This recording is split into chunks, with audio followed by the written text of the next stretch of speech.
Ladies and gentlemen, welcome to the Pro Wrestling World Talks with Dan and Mac.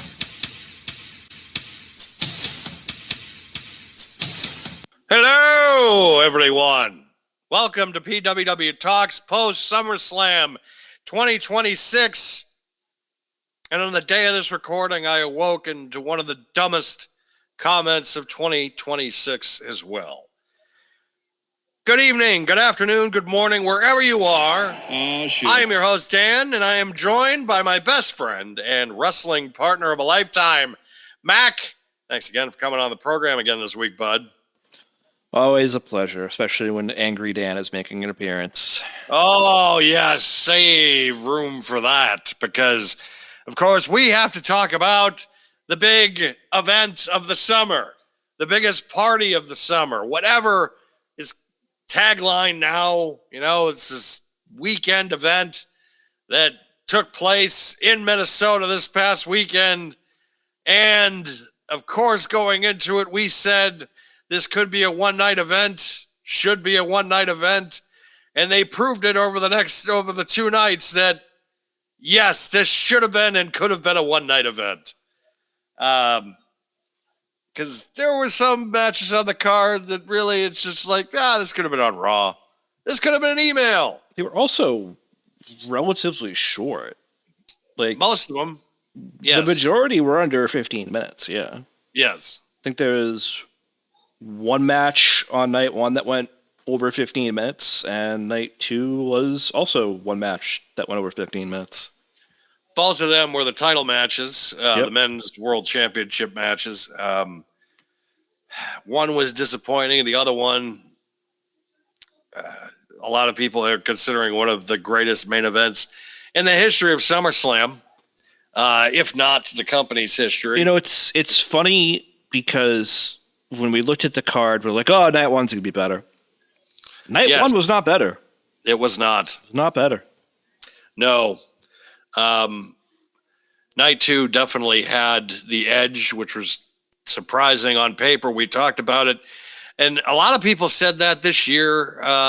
Well, not really about WrestleMania this year. WrestleMania was like, well, everybody cares about night two. And night one was kind of, eh. And this year, for SummerSlam, everybody thought night one was going to be the better night. And it was not. Night one was it wasn't terrible, but it wasn't great either. It was passable, decent. I think that was the whole show. I'm not going to lie. No, that's true.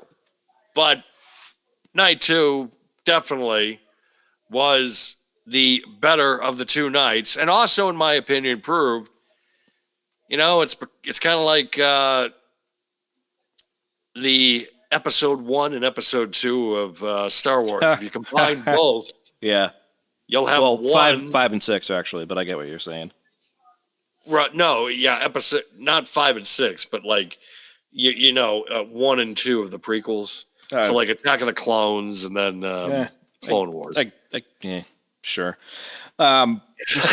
Before we disagree, before we get into the matches, though, there was also good and bad news over the weekend that I feel like we should also address. So unfortunately, there was the passing of Dory Funk Jr. over the weekend. Mm-hmm. And the good news was that Bianca Belair and Montez Ford have had their child. The child is born and healthy, and mom is doing good. So congrats to them. Congrats to them, indeed. Yes, it was the passing of Dory Funk. That legacy is now gone. As far as the Funk family is concerned, the father Dory Funk Jr. Senior passed many years ago, and then Terry, within the last, I believe, 5 years, Terry passed away, and then of course now Dory this past week. So the Funk legacy in professional wrestling, it will live forever. It's funny that. It's funny that CM Punk did the moonsault, and he did it almost as dedication. I don't think there was anything funny about that. I think that was a national tragedy. No, I'm just saying it was so bad it killed Dory Funk. Oh, that's fair. Okay. You might be right about that. He saw it. He's just like, I can't live anymore. And that was it. He was like, literally, I don't want to live on this planet anymore. Beam me up, Scotty. Exactly. Beam me up. Yeah. I've had enough of the business. That's it. Yep. I'm done. Yep. So, But yes, rest in peace, Dory Funk Jr. Congratulations to Bianca Belair and Montez Ford on the birth of their child. yep. Some also wrestling adjacent news, since you may or may not be hearing this for the first time, depending on what news outlets you're into. But apparently, apparently, do you know who that is? That is Scott Steiner's son, Brock, who has been suspended for 6 games by the NFL without even playing yet. There is no news about what he was actually suspended for. I'm sure that will be released at a later date, but apparently he has been suspended for 6 games by the NFL. So he apparently can still play in the preseason, and if he makes the cut, he can play, but it's just going to be after those 6 games. So, I mean, it's going to be kind of hard to make the team and then want them to carry you on the roster for a third of the season. He might end up, what might end up happening to him is he might get cut in the preseason, service 6 games, and then probably get signed off, fill a roster spot somebody later on in the year after week 6. Yeah. Which, could work out for him just because of the fact that injuries in the NFL happen almost on a weekly basis. Plus, considering the situation now with practice squad players.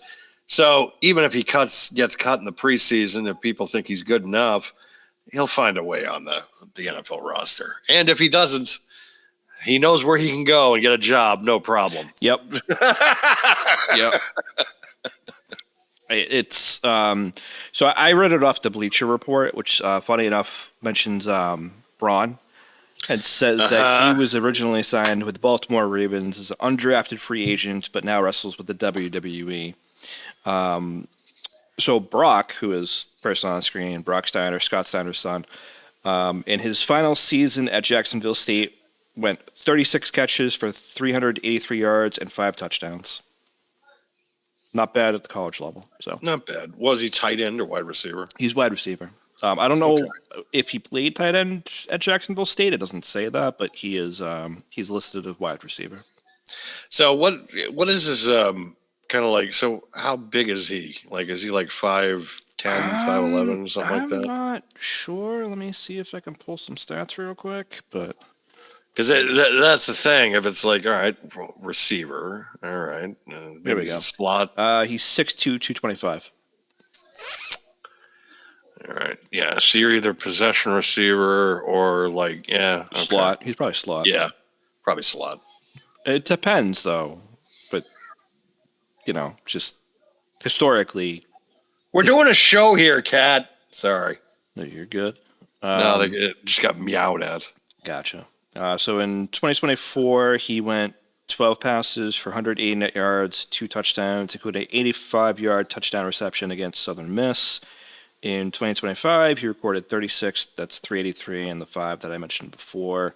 He finished his college-level career with 53 receptions for 629 yards and 7 touchdowns. Apparently, oh man, here we go. While at Jacksonville State, Brock joined WWE's NIL program, which allows college athletes to enter name, image, and likeness agreements with the pro wrestling company. Mm-hmm. Yeah. So we might see the Steiner cousins maybe at some point. I mean, why not, right? I mean, it makes complete sense. And plus, I feel like Brock might have a little bit more charisma than Braun just because of... That's a low bar. Hey, his dad at least had a good gimmick. Like Big Papa Pump was pretty cool. And, holler if you hear him if you want the hookup. Well, I mean, the fact that we're talking comparing him and Braun, so it's like, again, that's true. Kind of a low bar, I feel like. Well, I don't know. That now here's you feel Obafemi. like I said, I feel like now they're setting up Braun to be a fucking like they're wanting Braun to eventually the fans to get behind a babyface turn, like where it's Not almost now. like, Not if you watch Raw, but we can talk well, about I that did later. watch Raw, but no, Okay. I did. I know what you're talking about, but like, Okay. I feel like that was the positioning, even though now is kind of just like, this future WrestleMania match, we can do it now because I don't know if we're going to see Braun Breaker in the same light that we did 2 years ago. So That's very true. I also feel like it depends on who's around him because who knows? I don't think Paul Heyman sticks around. I don't know if Logan Paul, in theory, stick around. We don't know if Bronson Reed's coming back, and if he is, what he's going to be doing. We just don't know. And I Right. feel like it's funny we're talking about Brock right now, but I feel like Braun is only as good as the guys around him. And yes, he has not been stuck with the best guys, so it's gone hard to sit there and say that he's going to have the big babyface turn or he's going to be a big heel. It all depends. no, I know. But I'll be cautiously optimistic. Are you ready to review this Yes, turd? yes, Just turd. All right, Yes. it's hard to call it Turd? otherwise. All right, so on night one, I'm just going to go through them. We'll go back and talk about them. So on night one, we started with Liv Morgan defeating Io Sky to retain the Women's World Championship. The next match was the six-man tag match. LA Knight, Solo Sikoa, Royce Keys, and they end up defeating the Bloodline, which was the Jey Uso, Jimmy Uso, and Jacob Fatu team. The singles match, Gunther defeats Nick Aldis to the surprise of no one. And the next match was the six-woman tag match. Fatal Influence, JC Jane, Fallon Henley, and Laney Reed defeat the Bella Twins and Paige. And to, again, the shock of absolutely no one, Brie and Nikki turn on Paige at the end of the match. The next match was the undisputed WWE Championship. CM Punk defeats Cody Rhodes. We'll go back to that one for the reason why. And the final match, the Hell in the Cell match, Obafemi defeats Brock Lesnar.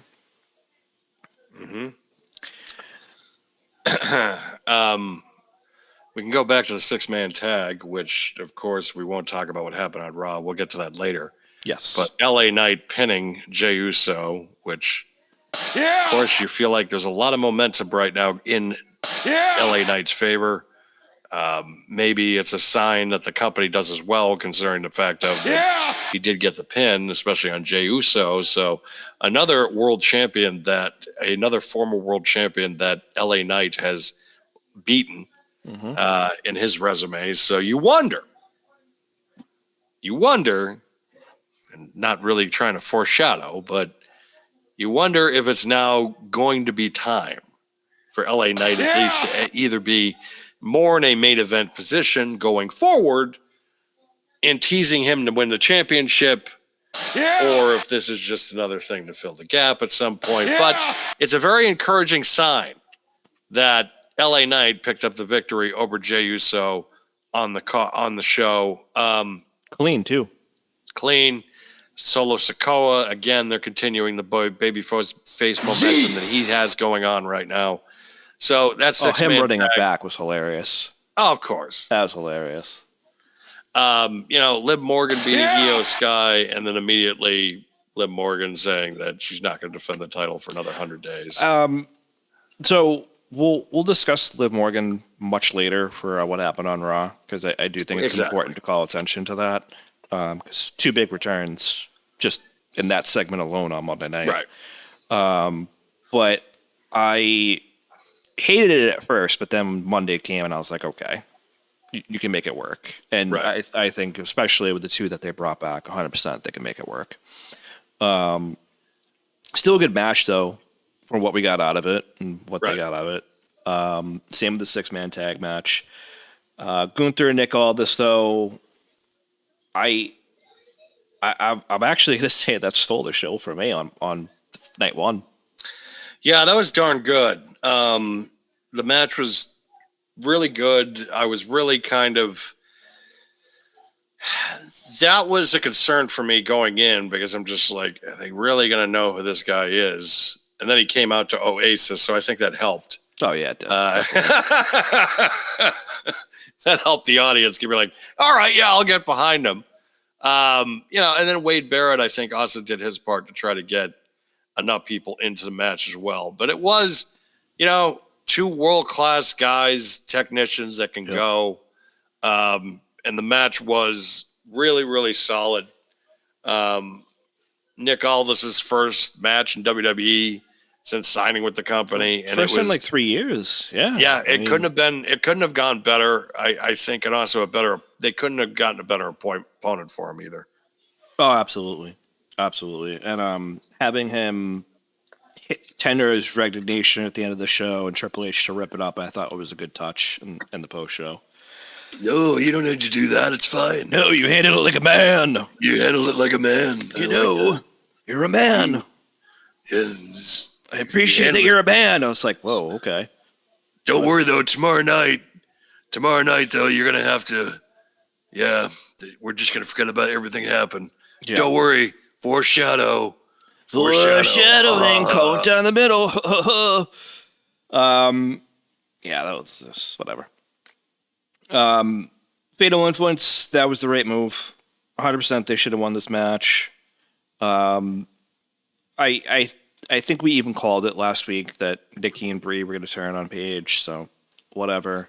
And then Brie got fucking hurt. And then Brie gets hurt, yeah. And now she's going to be out. So it's like their whole reasoning for this reunion has been shit because Nikki got hurt. Then Nikki, first match back. Now Brie's going to be out for an extended period of time. And by the way, Brie's injury was completely preventable. Completely. She placed her arm wrong, and that's what led to the injury. So, yeah. So that might not be another year that we don't get to see the Brie and Nikki experience. Yeah, whatever. I mean, I'm not disappointed by that, but that's whatever. Neither am I. It is what it is. The next match, though, CM Punk versus Cody Holy Rhodes. Shit, was this disappointing. Well, the only good thing we got out of it was Randy's back. Yes. That was it. But, I will say that they did try with this match, but the problem is that Seth Rollins and Roman Reigns was the next night, and it was just like, oh, these guys fucked you hard, because it's like those guys. So we'll talk about it, of course, when we review night 2, but it's like this. The match is night and day compared to this, and this was. Yeah. And I wanted to like this match. I was hyped up for this match so much, and it couldn't get going. It couldn't get off the ground for the life of me. And unfortunately, it is the most disappointing match of the weekend. I would say it wasn't terrible, but I wouldn't say it wasn't great either. You have to be a mark for both of the guys to think that match was really good. I'm not going to sit here and say it was awful. I'm not going to sit here and say it was great either, though. No, it was good, but that's just barely. It underwhelming. Was, yeah. That's what 100%. It was for me. It was underwhelming, disappointing. Was it good? Yeah. It's like it's like an old restaurant that you love closes, and then you go, a new restaurant opens with the exact same location, and then you go to that place, and it's good, but it sucks compared to the old place. Yep. That's fair. 100% fair. So that's happened to me recently. So. Yep. Speaking of experience. Yeah. No comment. The old village. Yep. That's why I said no comment, because I didn't want to say it. And obviously, it brings us to the main event of night 1: Obafemi defeating Brock Lesnar in Hell in a Cell. Go ahead. This was the most un-Hell in a Cell-like match that had Hell in a Cell ever. It really didn't need the gimmick. No, it didn't. They used the cell, I think, twice. Yes. And one of the times was a table spot. Yes. Which could have been used against ropes or anything like that. 100%. My thing is, it's like, all right, look, this is a very large setup, so I want to make it count. And it was just like 13 minutes, barely used. No, Okay. it was 11 minutes and 40 seconds was this match. Oh, not even 12. No. Um, This was the tied for the middle of the longest match. This tied Nick Aldis and Gunther 11:40. Gotcha. The shortest match was the 6-woman tag, and after that, the shortest match was the 6-man tag, and then this tied for third. Gotcha. Yeah, the only thing that was like the ending, of course, you took the padding off with the boards, but again, that could have been done That could have been done regardless. without the cage. So yeah, it's like I want to be able to just sit there and be like, well, this is a decent, like, but it wasn't. It was an okay match, but it wasn't a great Hell in a Cell match. My other, 100%. I think that's the most accurate statement we can have for it. I think the other thing that I found somewhat humorous during the match was he does the tombstone pile driver. He pins him like Taker with the tongue out and everything, which okay, imagery and his history with Taker, I'm fine with all of that. And then Oba gets up, which really bothered me anyways. Just saying. And then he gives him the fall from grace on the padded part of the ring. Yeah, not the boards. And you can see Brock just look over like, oh shit, I didn't miss it. Okay. And it just struck me funny. I like the post match where he puts Oba over. That was very nice. I was very happy to see that, which I was not surprised to see, but I was still happy to see it. I just, overall,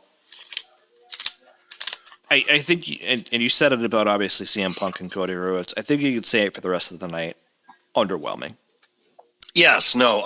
Night one was underwhelming, even though on paper it was the match that it was the night that everybody was just like, well, this is the can't miss night of the entire weekend. We also need to kind of throw out personally what happened to us that night. I wasn't going to, but go for it. Yeah, we might as well, considering the fact of is that usually I think people understand our motivations at a certain point, how we've been doing things lately for big shows.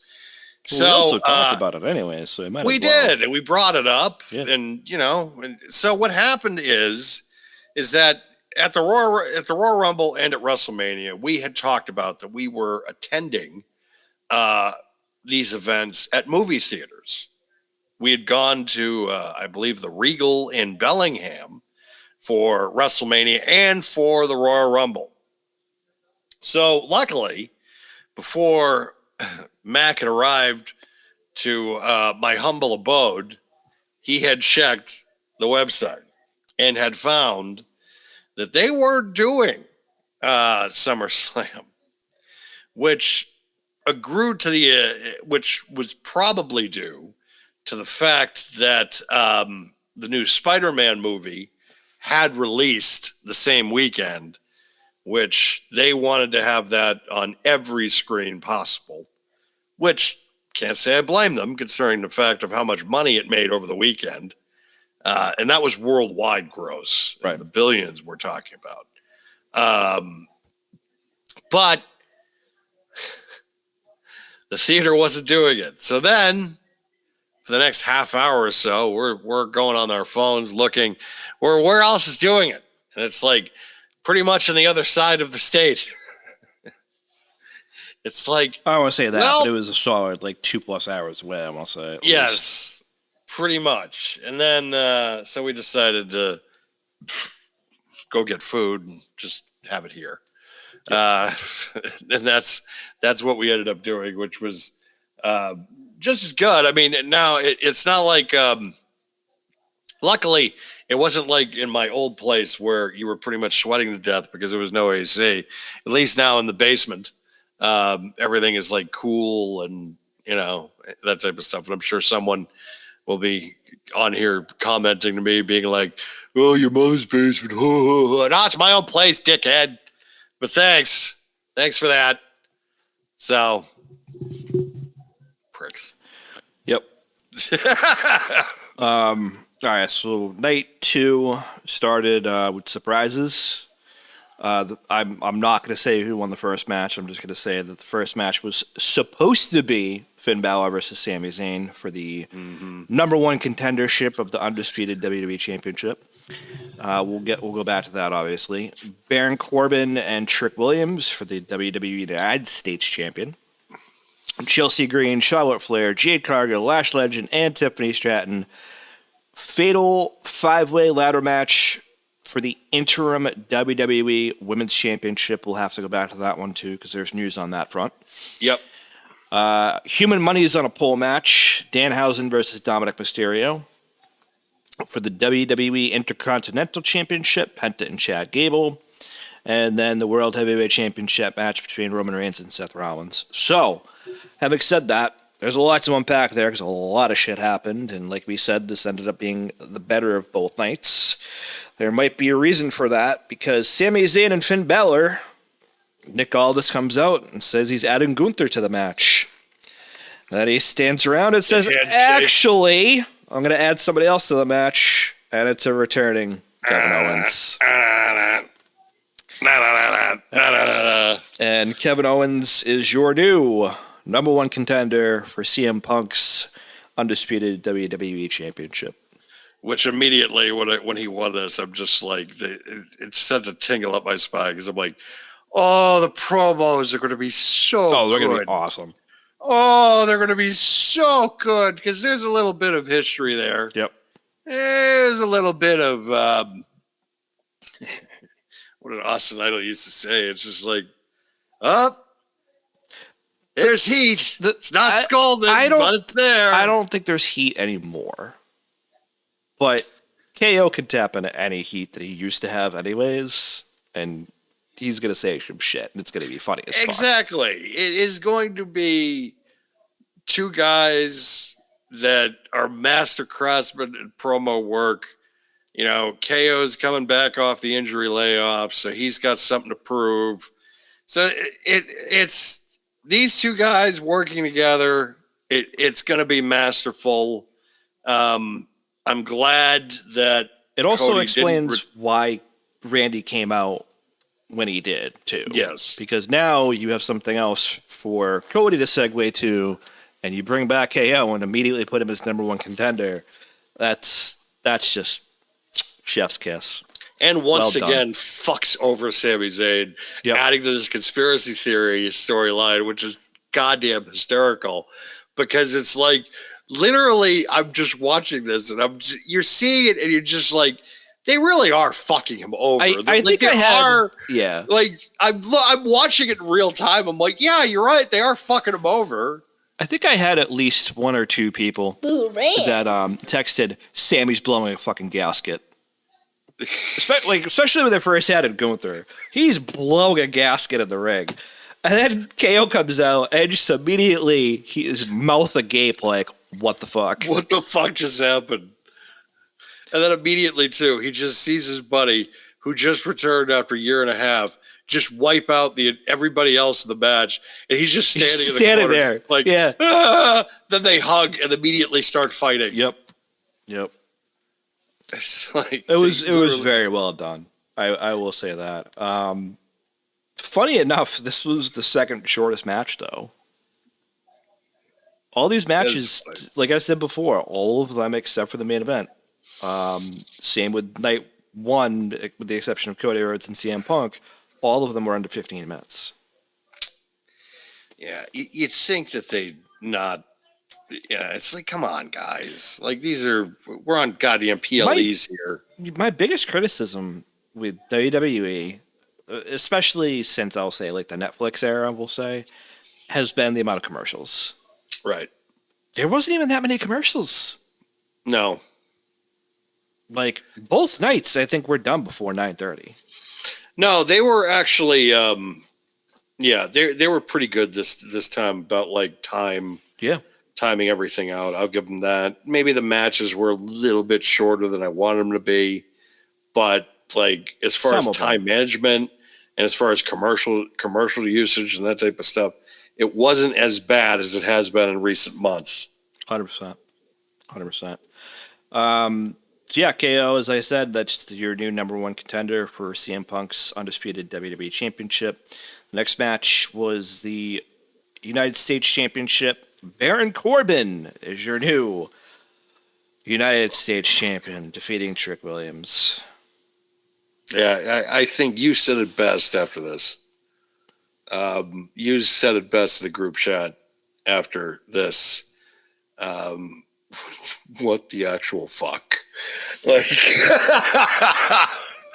Thank you for reminding me, because Yeah. I do not remember what I said because I was a little mad about this. I don't understand. And listen, we don't know what we don't know. We don't know what their plan is with Trick, especially when Kevin Owens, the match before, is your number one contender. Mm-hmm. Because unless Money in the Bank is also coming up. that's fair, but he could still carry the belt until then. Because No, I know. Money in the Bank's 2 months away. I know. And then I think all they have between now and then is a Sunday night main event. So it's just, I don't know what this is. Plus, you just released him last year. I know. Why'd you release him to bring him back and give him a title the first run? And also, too, this is the same company that's like supposed to have, they're supposed to be getting younger. Yeah. Like they're supposed to be putting over younger talent. They're supposed to be using, and instead it's just like, all right, let's go get the guy that really wasn't that big of a draw. Nobody really cared about, but yeah, let's go bring him back. Part of that is his creative was never consistent. I'm not going to sit here and say he's like blowing me away with his moves or anything. He's solid in the ring, though. He's a solid worker. He's a solid worker, yeah. His creative was always just dog shit. Funny enough with dog food, but still, like, it's,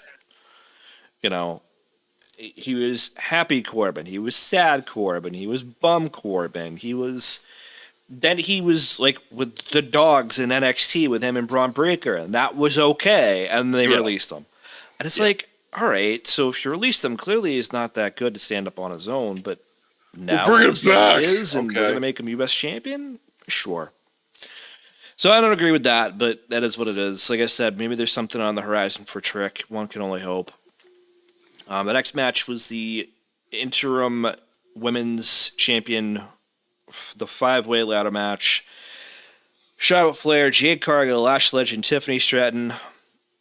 Even B-Chen and B-Fab couldn't keep her down. Chelsea Green is your new interim WWE Women's Champion. Side note to that, Rhea Ripley has posted on social media, I believe today, saying that she did unfortunately have to undergo surgery. Apparently everything went well, though. So I don't know how much the interim part is going to stay. The question is, what was the injury on the knee? Was it an ACL or an MCL tear? Because if it was the ACL, then we'll see it next year.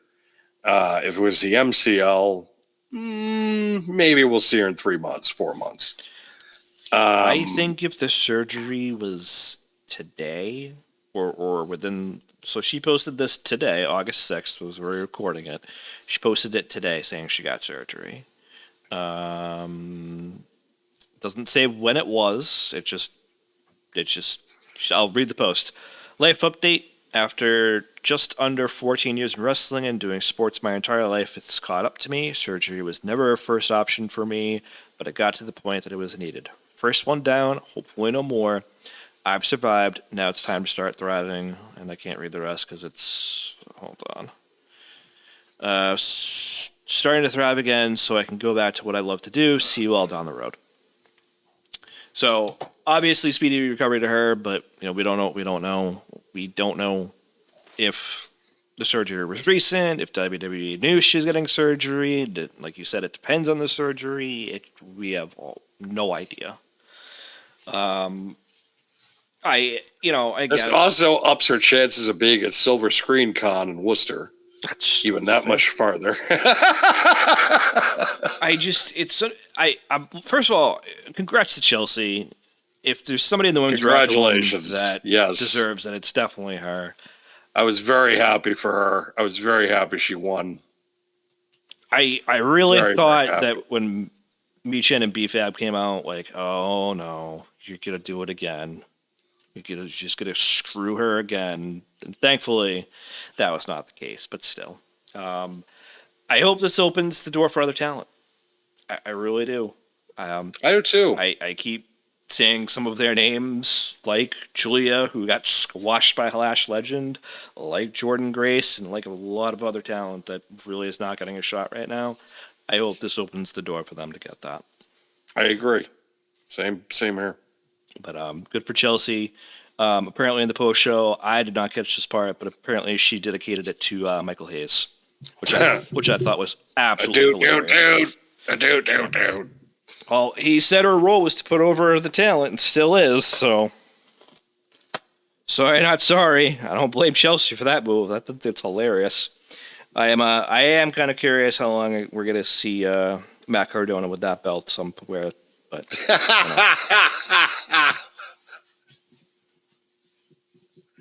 I'm just waiting for one of those pictures that have been done, like CM Punk doing it, Sonny doing it, obviously, and others doing it. I'm just waiting for Matt Cardona to do it because I just see him. Shawn Michaels had to be the first one to do it. Yep. I still remember that Raw magazine where it's just like Raw magazine growing up was the magazine that you wanted as far as wrestling was concerned because there's always a chance that you were going to get like some because I remember one of the very first issues of Raw magazine had Sunny on the cover, and it was her in lingerie, and that was like that. She had her own centerfold in there, and that was like a continuing trend of that magazine. Right. And so I remember when you brought up the all of a sudden one of the issues, and this is around the time I think Shawn was just starting his DX tenure, and he was WWF champion. And then lo and behold, one Raw magazine, it's the famous centerfold with the championship. Yep. Where it is, and it's just like, what the freak kind of magazine is this? Yep. Thank you for putting that even fresher in my mind than it already was. Hey, look. Yeah, I know. At least I put the Sunny episode. The Sunny. That's very true. That's very true. Prime, mind you, Prime. Becky did it too, so there's that. Yes. That's better in my mind. Thank you. The next match, the Human Money's on a pole match. Danhausen beats Dominic Mysterio. This was the shortest match, I believe, of the weekend. Let me just check real quick. Yep, this was the shortest match of the weekend, 6 minutes, 50 seconds. Danhausen gets the money, and it is not real money. It is Danhausen bucks or human monies or whatever you want to call it, which I thought was absolutely hilarious. Nice touch. Apparently, one of the Minihausens is like a, I don't know, little person, dwarf. Brad Williams? Yeah, which I didn't know that until I saw his Facebook. I was like, that's awesome. Yes. That's fantastic. I did not need Joe Hendry in this match. I didn't need him in the post match. I didn't really need JD McDonough either, but I figured that was going to happen either way. But yeah, well, we didn't need or ask. We didn't really for- need the match, period. I guess, but No, we didn't. No. This could have been a segment. This didn't need to be a match. Yeah. The next match, probably one of the best technical matches of the weekend, if you will. Chad Gable defeating Penta to win his first singles championship in WWE, winning the Intercontinental Championship. Sponsored by Mug Root Beer. With the post match, with all his family in the ring, sponsored by Mug Root Beer. Could have gone without that, if anything. Shit. I mean, if it was Barks Root Beer, it'd be a different story. But no, Because it has bite, goddammit. God damn it, you're right. It does have bite. Yeah. Everybody that was not alive during those commercials is now like, what the fuck does that even mean? They used to have these commercials for Bark saying, because it sounds like bark, even though it's not spelled bark, but Barks has bite. stupid ass commercials, but hey, people remember it obviously. Listen, this was a great match. Like I said, it's probably the best technical match of the weekend. Obviously it's going to be overshadowed by other matches for a variety of reasons, like the match after it. But congrats to Chad Gable. Finally, you recovered your career after Shorty G. God bless. Yeah, I mean he's finally able to ascend to at least a position that everybody kind of was saying a decade ago that he was probably going to get to. Yeah. And they had done him no favors in the last couple of years with some of his booking. So for him to be able to go down to Mexico, kind of reinvent himself and become a major player where the United States crowd is just like accepting him for who he is which is a great thing because he is finally over enough where it's just like people are behind him, people are behind the character, so he's going to be able to run with it. Who knows how long the reign's going to be? Hopefully it's not just a transitional thing. Hopefully it is. I don't think it should be. No, it shouldn't. I think he should have like a decent run, like a few months, and then, I just feel like the main event scene is just so heavily stacked right now. Yes. That it's going to be hard for him to make that crossover. And even if he does, he's going to be a transitional champion. He's going to be, and I'm not trying to diminish, but he's going to be like a JBL. He's going to be a guy who's going to be a world champion on his way out, paving the way for like younger guys, like Obafemi, for example. That would be his role, which I don't think there's anything wrong with that.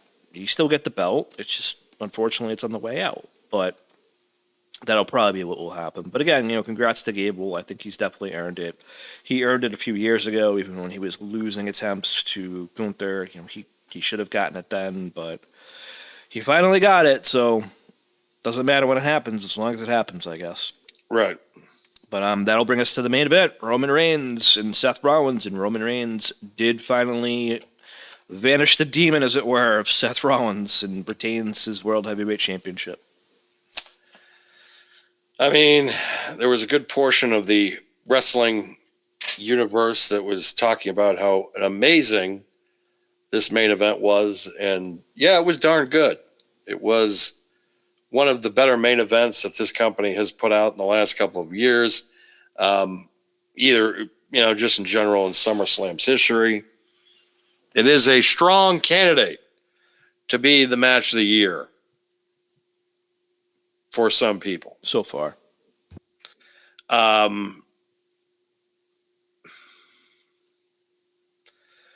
think it was good. I think it was a really good main event. I think there's many stories that you can tell from this, or at least they wrapped it up with a big bow as big as they can, which the only way that they're going to revisit this story, I think, is Moxley joins the company again, because who knows what the position that Seth Rollins is going to be in the next couple of years. Same thing with Roman, because both guys have kind of teased retirement within the next 5-year window. So who knows? Who knows if this is each one of those guys a swan song, or this is the last time that these two are going to share a ring together. Who knows? I think there was a part of me that really wanted to hear like Wild Thing at some certain point. Like it really would have been a cool thing as if they did the fist bump and then all of a sudden you just hear fucking Wild Thing and then he just comes down. He just comes down down the steps. Well, makes his entrance. They wouldn't have done that. They already paid for Oasis the night before, so yeah, I they know. Wouldn't have paid for a Wild Thing. They wouldn't have to pay for Oasis that. They wouldn't have to pay Oasis money for that song. But also too, like it's but I'm just saying they had to pay for Nick Aldis for Oasis to come out. I know. So I don't think they would have paid a second media right deal for fucking Wild Thing. But the question is that if you could do the deal, wouldn't you have? Like, if you For- could at least Mox, make a you mean? phone call to be like, yeah, just maybe make a phone call. Be like, Oh, hey, you know Dan, what? I knew within 3 minutes. So I knew before the match even started it wasn't going to happen, Well, of course. and I'm going to tell you why. And I don't know who else caught this, but Michael Cole said something. Cole was a prick. Michael Cole said something to the effect of, "They didn't leave the company." They didn't leave. Yep. And a lot of people were like, "Oh, it's a shot at CM Punk. It's a shot at Cody." No, it's a shot at fucking John Moxley. Yeah, it was a shot at Mox. It's nothing to do with Punk or Cody. Nothing with Punk, nothing to do with Cody. It was Mox. It's 100% Moxley. So as soon as Michael Cole said that, I'm like, well, we're not getting John Moxley tonight. No, And Mox is listen, not coming I knew out. we weren't anyways. Let's be real. And to your point, though, you're right. It's just a fucking phone call. Hey, can he at least show his face? He won't take any bumps. Yeah. All he's got to do is come out, put his hand out. That's it. No, he doesn't even have to do that. He just has to sit in the Shield corner, and that's it. He doesn't even have to get involved. We will call him John Moxley. We will not call him Dean Ambrose. Can he come? And I think the thing is with John Moxley, it's kind of hard to figure out whether he would do it or not. Because he didn't leave on the best terms, and he does not have any love lost for WWE, I feel like. But I feel like maybe they should have made a phone call, sure. Sometimes it's just like you got to let shit bygones be bygones for the moment.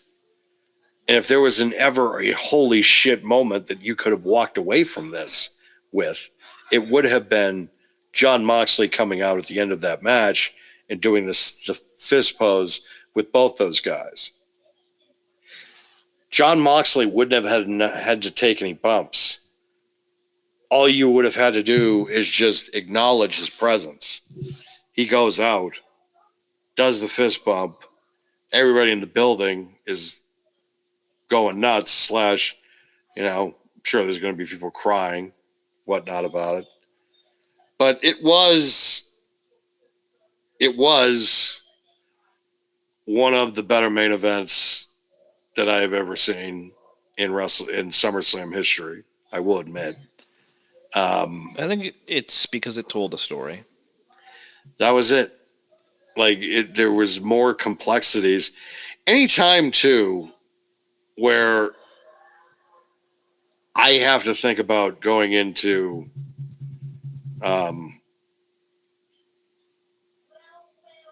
I lost my train of thought, sorry. Going in, and I'm assuming who's going to win or lose. Going in, who's going to win or lose? Yeah, I pretty much knew that it was going to be. You knew with every time that Rollins would bring up, "You've never beaten me. You've never beaten me." It's like, okay, well, then we know who's probably going to win this.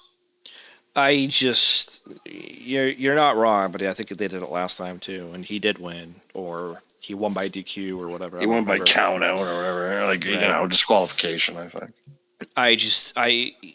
Roman's on the way out at some point. So is he. He's going to do the favor for Roman. Just be real. And I think Seth knows he doesn't need to be the one to get the title off of him. Regardless of their, booking decisions or opinions on the booking, I did not feel that, they were going to take the belt off Roman that quickly. And we were right. And he won. Seth lost. I hear different things that Seth's going to be on hiatus for a little bit. I wouldn't be surprised. I don't know that, though.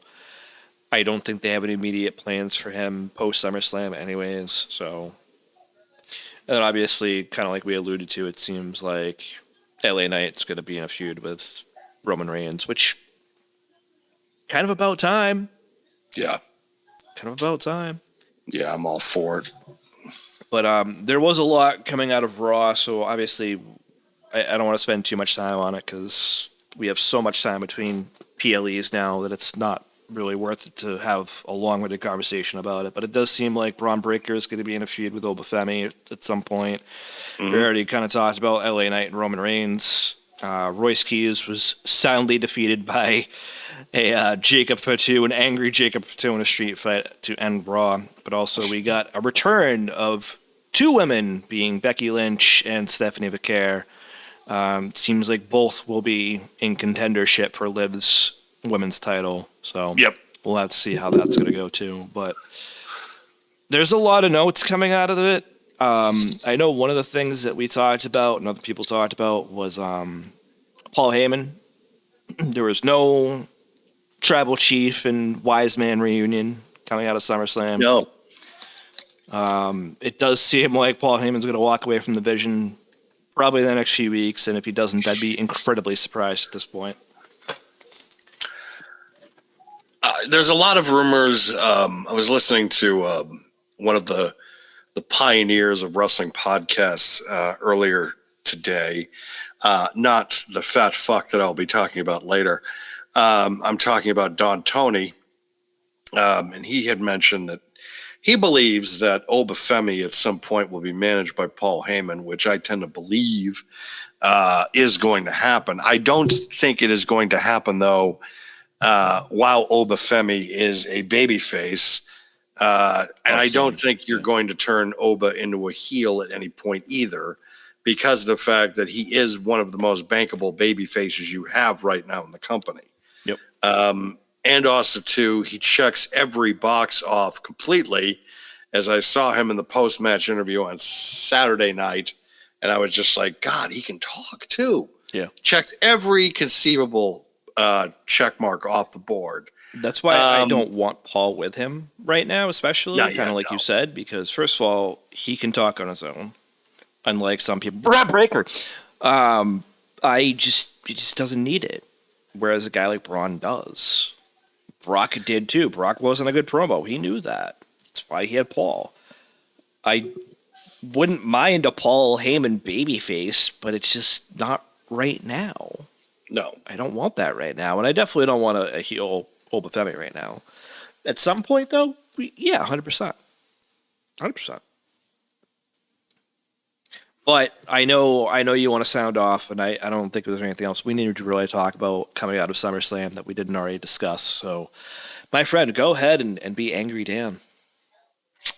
So earlier today, it had been reported by several outlets, and it made the rounds, that during a recording of 83 Weeks with Eric Bischoff, Conrad Thompson decided to make a reference in saying that he feels that Roman Reigns is the most overrated main event talent in WWE history.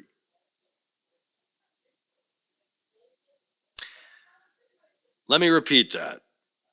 Conrad Thompson believes that Roman Reigns is the most overrated main event talent in WWE history. So let's just rattle a few names off, just for posterity's sake. Mm-hmm. So not Jinder Mahal, not John Cena, which you can make the argument for John Cena. I feel like going either way, but there's people that, like me, don't care for him. Ultimate Warrior. Like Ultimate Warrior, sure. Bob Backlund. Even to go back. Sure. You know, Bruno really wasn't that everybody's cup of tea either. I mean, I understand in the 60s and the 70s, but, you know, if I watched him now compared to everybody they have, it's just like, hey, look. Well, so like let's name others that are maybe not overrated, but not on the same level. So like other guys that I have at the top of my head are, like I mentioned him earlier, like JBL, right? JBL was phenomenal at the role he played. He was not on the same level as Roman Reigns at all. No. Dolph Ziggler, phenomenally talented. He is not on the level of Roman Reigns. No. Like, there are so many guys that have been in the main event. Let's be real. And we look at champions when we say that because that's a natural inclination. There have been guys that have been incredibly good at what they do, but they're not on Roman's level. So to sit there and say that Roman Reigns is the most overrated, I'm sorry. Are we watching the same shows then? Because that's definitely not true. This is all coming from an angry boy that did not get selected for WWE radio or radio WWE on Sirius XM because, oh, he's the godfather of wrestling podcasts. Why? Because he has 5 or 6 that are, of course, just because you're the host with 5 or 6 like top legends in the industry, does it give you a bit of fucking stroke or any resemblance of people, why people should give a shit of what your opinion is in the industry? And when you make comments like this, and it shows how uneducated you are, and it shows how absolutely fucking dumb you are to make a comment like this. And I'm sure you did it because you're trying to be shock jockey. And you want to know what my problem with Conrad Thompson is, and a lot of these podcasters out there? It's the fact that a lot of you think that you're just important as the product that you're talking about, and also the wrestlers that you're talking about as well. You're not a star. That's None of you are. few and far You're not. between. You're not a star. You're not a star, Conrad. You're not. Just because you married Ric Flair's daughter doesn't mean you're a star. Just because of the fact that you probably have to take a... I'm not going to go there. I'm not going to do please, that. Please don't. Look, I know better, but just because of the fact that the WWE probably doesn't want to deal with somebody that would put his father-in-law in great danger just to promote a show, they don't want to deal with you, okay?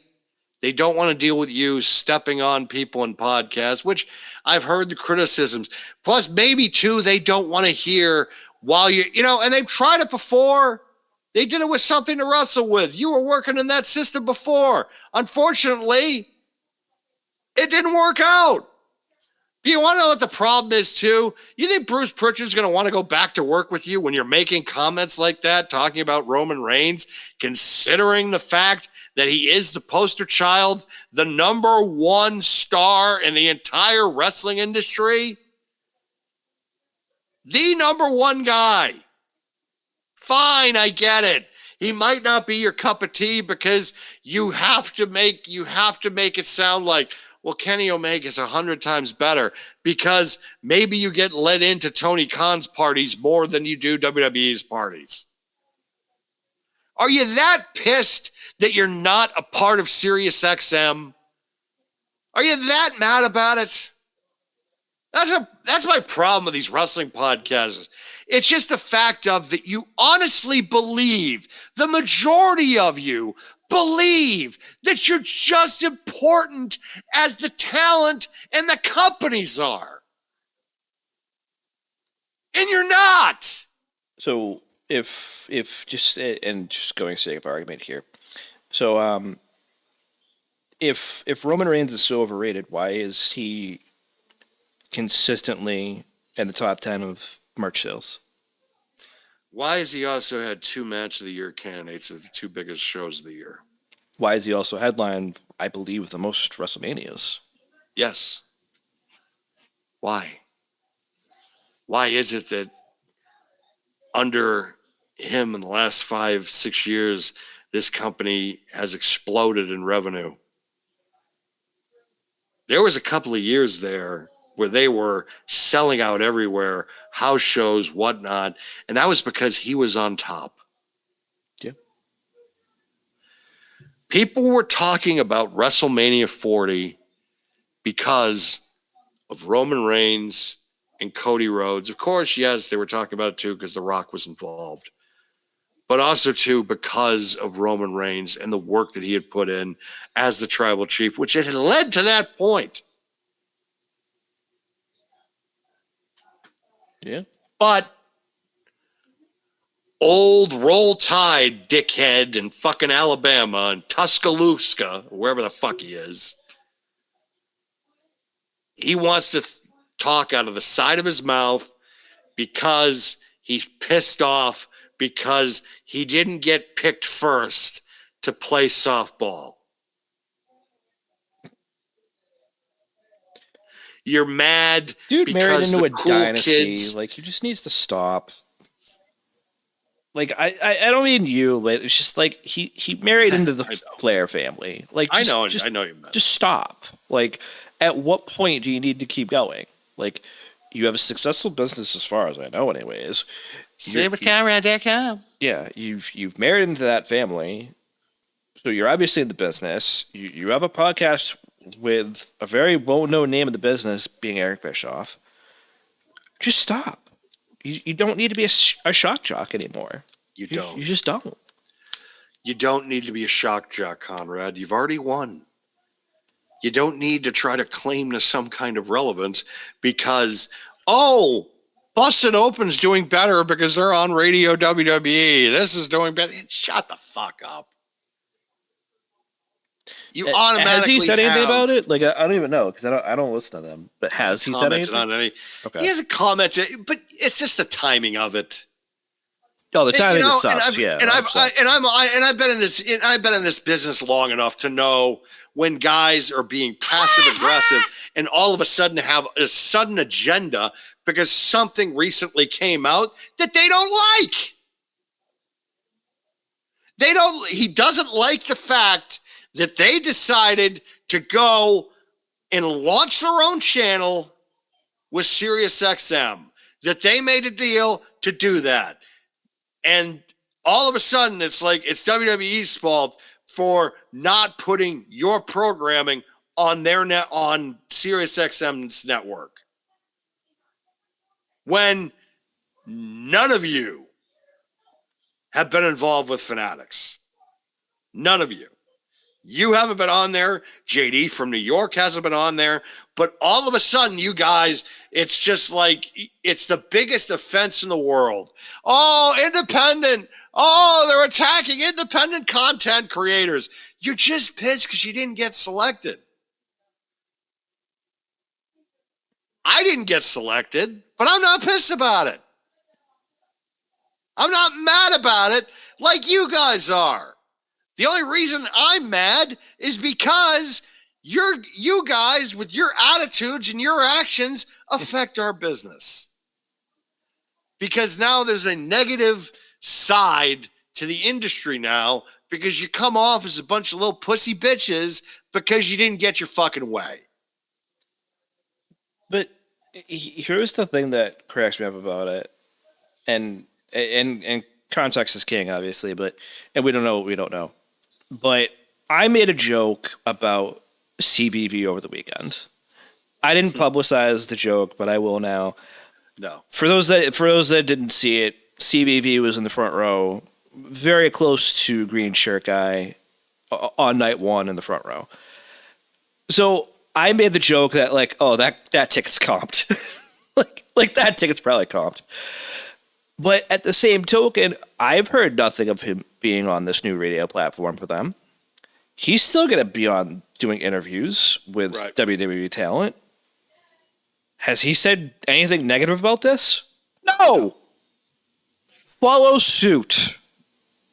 It's not a negative. And if you really feel that this cuts into your market share, you are the problem. That's all I can say. You are the problem. Because literally, if you have a following, people are going to follow you, whether you are on that platform or not. Just smarten up. You don't need to whine about it. You don't need to bitch about it. And you don't need to cause drama. And if that is what the intent was by Conrad to say, Roman Reigns is the worst main event talent. No, he isn't, first of all. Second of all, as the dude would say, that's just your opinion, man. But your opinion's wrong. It's uneducated. You're supposed to be this scholar of the industry. Everybody's just like, oh, Conrad, just like you. He's like an encyclopedia of wrestling. And it's just like, yeah, I guess. you've been able to, hey, I'll give you credit. Hey, look, you've been able to create your own network. You've been able to interview some really, really, really great talents. Haven't been able to leave your house either. Just kind of work from home, just interview people all day, and then have my mortgage help business. Save with Conrad.com. I get it. But you're not a star. You're a podcaster that hosts stars. That's it. That doesn't mean you're the star. And I know in your mind you are a star, but you're not. You're just a guy hosting a podcast with other great talents, and they pick you up. You're just a guy pretending to be a guy playing another guy. Yeah, it's like, and I'm not trying to be bitter here because I'm not bitter. Why am I bitter about something? It's just like, no, am I talented enough to be on their network? I don't fucking know. Am I talented enough to be a part of fucking Conrad's network? I've seen some of his hosts. Yeah, I think I'd be up there. Like, I think Mac and I would do a better hosting gig than some of the other people he's had on there. I'll be honest. Some of them really shouldn't be in front of a microphone, let alone be in front of. Never mind. But it's just I keep forgetting. It's just like we're in a different time and space, my friend. But yeah. Oh, yeah. I mean, if I was like 20 years younger, I'd probably say some choice words for sure that I would probably end up regretting later. But yeah. Yeah, exactly. And it's just like, on second thought, I won't say it. But yeah, it's just, shut the fuck up, Conrad. Just shut the fuck up. Like, I get it. You've wanted life. You don't need to come out with comments that just like that make you look like a complete asinine fool that you are. And also at the same time, are you sharing the same bottle with your father-in-law, allegedly? Because like that's the only way that you could come up with a comment like this and think that's okay.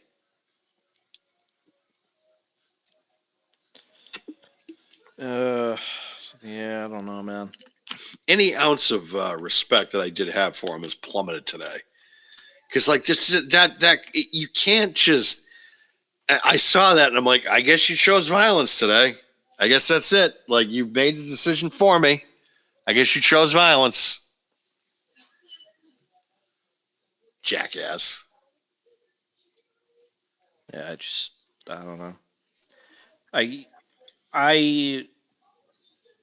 I heard the news. I read about it. I like listened to it. I just kind of rolled my eyes. That was more my vibe, to just roll my eyes, because there's people that I could listen to or talk to or read about, and I could make the determination to, or really, I should say, I could make the determination to whether or not I want to take them seriously or not. And yeah, I just didn't take that seriously. How can you, right? Like the dude has a shirt that explains he is a needle mover. The shirt is not a lie. He moves the needle for them.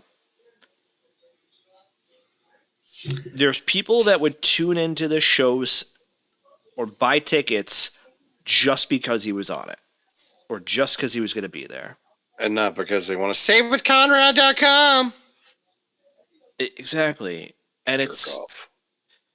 I feel like the people that hear that are just like doing something similar to you and I. There's people that are rolling your eyes at it. There's people that are getting legitimately like, what are you talking about, dude? Kind of mad about it. And I don't think that any reaction really is wrong, but I can sit there and say that I think that he is wrong for saying it, because again, like you just heard me say it, the dude is a needle mover. I think there are people, and this applies to not just wrestling, this applies to like everything. There are people that are going to watch or listen to other people, and they create an echo chamber. And I feel like there are people around him that probably do the same thing. for a variety of reasons, right? Maybe they're going to get something out of him. Maybe they enjoy his content, whatever the case may be. I couldn't actually tell you because I don't listen. I don't watch because I hear stuff like that, or I hear other comments by other content creators, and I'm like, yeah, no, I'm done. Bye. Like, there's people like in different, genres that I'll listen to and maybe want to engage with, and then they will say something one day, one time, whatever, and I'm just like, yeah, I'm done. Bye. And I just stop. And I am sure that if I go back and listen to our shows, I'm gonna be like, God, I sound like a douche sometimes. But it's the truth. Like sometimes, like listen, like it's the Howard Stern effect. You love him, you're gonna want to tune in on what he says next. You hate him, you're gonna want to turn in and see what he says next. Exactly. And that's how I tried to live my life doing this. I don't have an 100%. agenda. Neither does Mac. We don't have an agenda here. I'm not trying to get on Radio WWE. Okay? And I mean, plus listen, that would be a great gig. It but would. It's like I don't. First of all, I don't think it's gonna happen. Second of all, if it did, I would be incredibly appreciative of it. But I wouldn't be like, yeah, it's gonna happen tomorrow. We're gonna get the call. Like, exactly. I'm not that naive to think that way. And I think there are a lot of content creators that are. And that's unfortunate because you guys, as I said, are the problem. Because if you lash out at them, they're not going to want to work with the independent guys like you or I, like a Conrad, like a JD from NY. They're not going to want to do that. And I like JD from New York. And I know that, like, Same. I like JD from New York. I like the content that he puts out. Conrad, though, with this comment, and JD, like, he does say a lot of things that I'm just sitting there and I'm like, that's fucking ridiculous. But never a comment like this.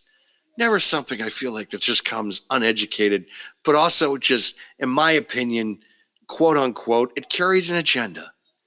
It carries an agenda because you're pissed off because you didn't get picked to be one of the cool kids. And I'm sorry, Conrad, but that's just how I see it. Oh, here's what I'll say. If he said this 10 years ago, I would have agreed with him.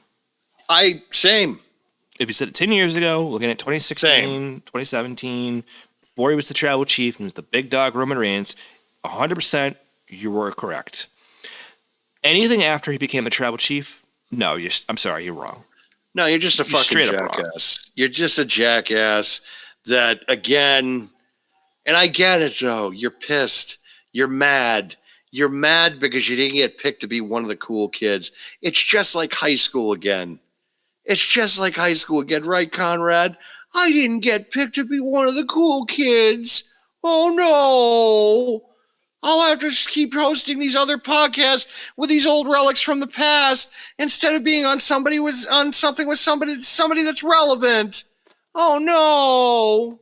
Whatever am I going to do? I'd love to know. I'm not trying to shit on the older people either. I'm not. I love Eric Bischoff. I love on all the time. Bruce, JBL. Like, yeah, we have Scott on all the time too. But also too with Scott, it's not like I'm sitting there and I'm trying to get names or like Rolodex people from him, even though I've been trying to get him and Larry Zbyszko on just because I love Larry Zbyszko. It has nothing to do with I want to hang out with Larry Zbyszko or anything like that. It's just like, it's Larry Zbyszko. If he can do my show, that'd be sick. And if I could have Scott Hudson and Larry Zbyszko on the show at the same time, even fucking better. I'm not trying to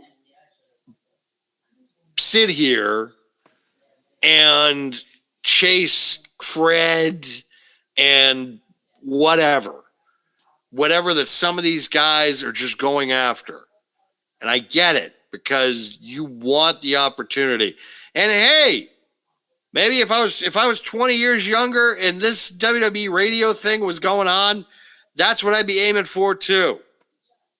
But I got other things to think about other than just joining that network and then having to be not saying a shill, but having to be somebody that represents the company and not try to go into my Opie Anthony or Man, Howard Stern phase. Just stop. Yeah. I literally, I'm sorry, this is where I disagree with you. Give me money. I will talk as much as you want about how great your company is. Your matches are awesome. Everything's great. I can do no wrong. I will totally sell myself out for money. Oh God, you're right. You're right. Like, who are you right now? You do not. You do not speak for both of us. Just gonna say that now. We're winding that. Yeah, you know what? If they wanted to hire us, I was SummerSlam was like 10 out of 10. It was fucking great. 10 out of 10. Like 100 times the best SummerSlam they have done in years. This company is rolling right now. They can't do anything wrong. They're the best. AEW who? Exactly. Who are they? Even though we're gonna start talking about them soon too, but that's besides the point. Anyways, Dave LaGreca, the greatest of all time. Love him. What am I gonna do with you? I guess this is why I don't get promoted. Right, it's completely fair. Completely fair assessment. Oh, there's people watching that that are just like, oh, is that a shot? Maybe it is. Maybe it is. Maybe it isn't. Maybe go fuck yourself. Exactly. Fucking pay me. So before they start paying you, we'll just go back to it. If you had to rate this past show, if you had to rate SummerSlam, what would you give it? About 20 grand. I mean, sorry. Yeah, you're funny. If you had to rate SummerSlam, what would you rate it?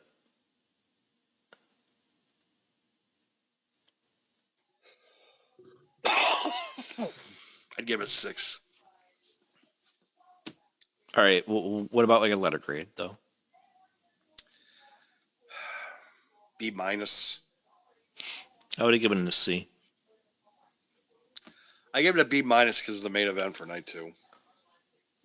I feel like that was one of maybe 3 matches that saved it. Which isn't saying much, I feel like. It isn't, but they did have back-to-back matches to end the show night 2 that were really good. Chad Gable and Penta was excellent. That was good. Yeah. And then, so it was, as far as wrestling is concerned, those last 2 matches were great. Probably the best 2 matches of the whole weekend were the last 2 matches on Sunday. Excuse me. It's the only thing keeping me sane the last few months. This shit. Trust me, I get it. Yeah. I get it. I think that's all we got, unless you want to keep talking about Conrad. No. God. Yeah, exactly. 'Cause the last thing I want to talk about is fucking ass.